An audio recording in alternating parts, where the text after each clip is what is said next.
The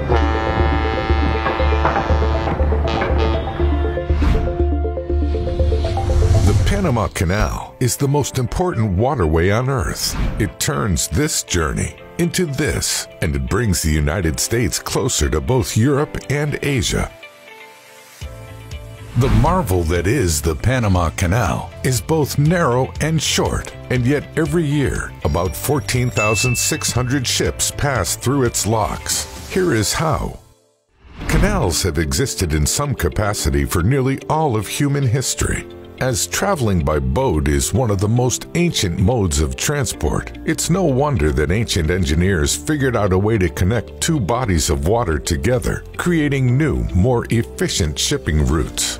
However, the construction of the Suez Canal in 1869 set a new precedent for what was possible, a pathway connecting two seas together. With the Mediterranean Sea and Red Sea now connected, governments throughout the West set their sights on connecting two even bigger bodies of water together, the Atlantic and Pacific Oceans.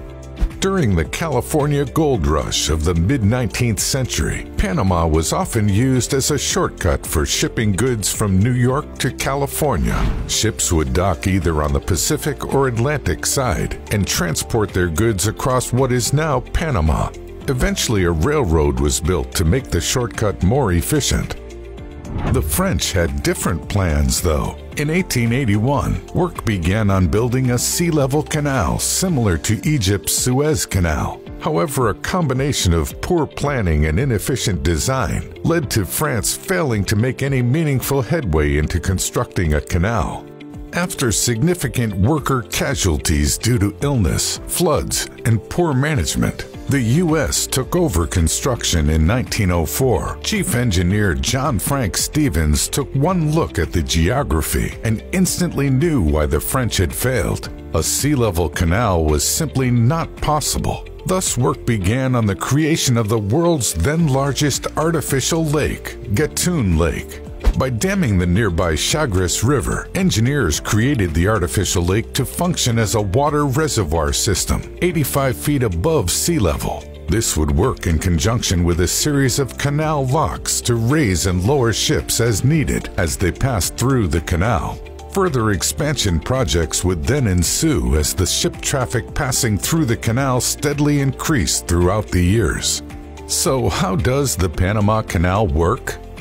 As a cargo boat nears the canal's approach channels from the sea, several tugboats come to greet it. The tugboats attach a tow line to the cargo ship and move them into alignment with the canal lock's narrow entrance. Once a cargo ship is firmly within a lock, a tugboat remains behind to keep it in place. The lock gate behind it then shuts, while the lock gate ahead gradually opens, displacing water at a steady pace, thus raising the ship so that it can then enter the next lock, where it will eventually join Gatun Lake. Ships are protected by rubber fenders installed along the lock's sides, preventing them from scraping or chafing as they pass through. They then cross Gatun Lake towards a different set of locks on the other side, where the process is repeated. It is crucial for this process to be gradual, as this keeps the water flowing at a manageable rate. The average amount of time it takes for a ship to pass through the Panama Canal is about 11 hours, with most of that time spent waiting for other ships to pass. As the canal's locks functioned as gates for ships to pass through, building additional locks was the first order of business when the Panama Canal was expanded during the late 2000s. As of 2021, the Panama Canal features 4 separate sets of canal locks for ships to pass through: the Gatun and Agua Clara locks facing the Atlantic, and the Cacholi and Miraflores locks facing the Pacific. The original locks measured 110 feet wide and 1,050 feet long, and could fit ships up to 965 feet in length and 60 feet in beam. Ships built with specifications that would fit through the canal were dubbed Panamax-class ships. They could fit up to 5,000 standard shipping containers on board. While this may seem like a huge amount of cargo, this figure is dwarfed by the additional capacity granted by the canal's newer, bigger locks. With the construction of new locks, new Panamax or Neo-Panamax class ships could accommodate up to 13,000 containers. While the Panama Canal has yet to face a blockage similar to the Suez Canal's mishap earlier this year, maintenance has been an ongoing issue. The estimated annual cost to maintain it has been quoted to be as high as $350 million.